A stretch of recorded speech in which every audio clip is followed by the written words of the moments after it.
Okay, Ray, KD2IBP. I have a confession to make. I can't throw out a microwave without stripping it of all its valuable components. And to me, most of the components in there are valuable, whether they be micro switches or magnetrons. The misters, they have little temperature switches in there, all kinds of fun stuff. So today what we did was we pulled out the fan for the hood, which would suck all the smoke off of your burner beneath the microwave and pump it outside or through a filter. So what we did was I took shields, they're 3/8 drop-ins, which we use to anchor into concrete, so we could throw a 3/8 threaded rod into the concrete and make sure that it doesn't pull out. So I use these as weights on the fan cage, and that causes an off balance, which creates extraordinary vibrations within this fan unit. Okay, so what we're going to do with this is we're going to waterproof it, and we are going to affix it to the mast, which my wire dipoles come off of. And by doing that, when it snows outside and snow and ice is building up on the wires, all I have to do is throw voltage to the motor, and voila! The offset weight from those drop-ins being affixed to the cage causes this to vibrate in a big way.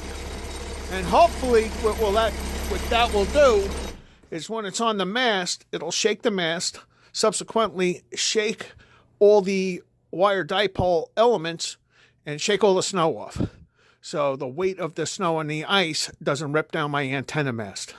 So this is just a theory right now. This is just a concept. But today we're going to throw it up there, and we're going to see if we could establish proof of concept and maybe not cause too much destruction at the same time. Okay? Please excuse the condition of the garage. It's winter, it's cold out. I have no interest in being out here and cleaning it, so I just come out here and destroy it with my little projects, and I'll take care of it as it gets warmer. KD2IBP clear for the moment, 73s. All right, just a little note here.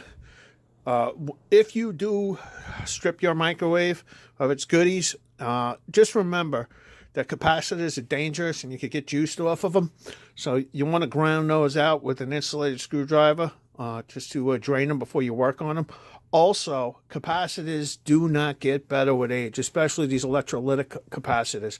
So if you have some sort of project that requires you to use these capacitors, it's always good to get a brand new one. You could test the capacitance with a multimeter. Some multimeters have a capacitance test setting on it. But my recommendation is just to replace it. They're cheap enough, and at the moment of truth, you don't want this to be the weakest link in the chain on your project. So make sure you got a good capacitor because that's going to make or break your project at the moment of truth when you do apply electric to it. All right, so be careful. Always treat electricity with respect, and if you don't know what you're doing, trying to figure it out before playing with it, because you can kill yourself. All right, be careful. KD2IBP. All right, so this is the vibrator installed.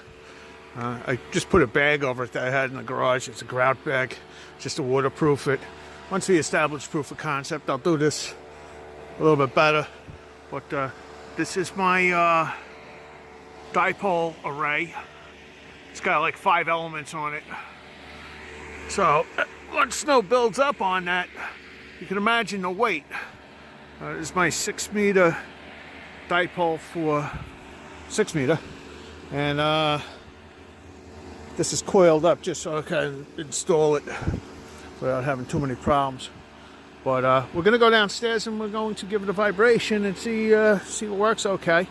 And then we'll put it through the test today. Hopefully we get some snow, and that'll help us determine if this is working or not. And then I'll come up here and install it a little bit better. Make it look a little nice, a little bit more professional.